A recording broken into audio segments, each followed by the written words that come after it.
اعوذ باللہ من الشیطان الرجیم بسم اللہ الرحمن الرحیم۔ میری طرف سے تمام بہن بھائیوں کو السلام علیکم ورحمۃ اللہ وبرکاتہ۔ ہم امید کرتے ہیں کہ آپ سب خیر و عافیت سے ہوں گے، اور اللہ تبارک و تعالی سے دعا بھی یہی کرتے ہیں کہ وہ ہم سب کو خیر و عافیت والی زندگی گزارنے کی توفیق نصیب فرمائے، آمین۔ ناظرین، رات کو نیند کے اندر جو دن کو بعض اوقات انسان سوتا ہے تو اس کو نیند کے اندر ڈراؤنے خواب، برے کے خواب اور ایسے خواب آتے ہیں کہ جس سے انسان کا دل کمزور ہو جاتا ہے اور وہ دہل جاتا ہے، اچانک نیند سے اٹھ کر بیٹھ جاتا ہے اور آس پاس دیکھتا ہے تو کچھ بھی اس کو نظر نہیں آتا۔ تو الغرض کے برے خوابوں سے اپنے آپ کو بچانے کے لیے یہ عمل آپ کریں، انشاءاللہ اس عمل کی برکت سے جس طرح کے بھی آپ کو خواب آتے ہیں، کچھ آپ کو نظر آتا ہے، وہ غائب ہو جائے گا، پھر آپ کو پرسکون نیند آئے گی اور اس نیند میں کوئی برا خواب نہیں آئے گا بلکہ اچھے خواب آئیں گے۔ وہ عمل یہ ہے،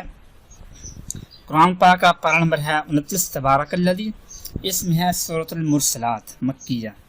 یہ پوری سورت اعوذ باللہ من الشیطان الرجیم بسم اللہ الرحمن الرحیم والمرسلات عرفا فالعاصفات عصفا والناشرات نشرا۔ یہ 3 آیات نہیں بلکہ پوری سورت آپ نے اس کو پڑھنا ہے جو کہ ختم ہو رہی ہے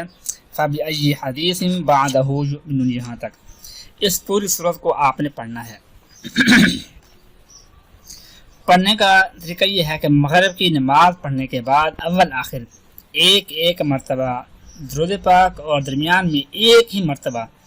اس سورت کو آپ نے پڑھ لینا ہے، بس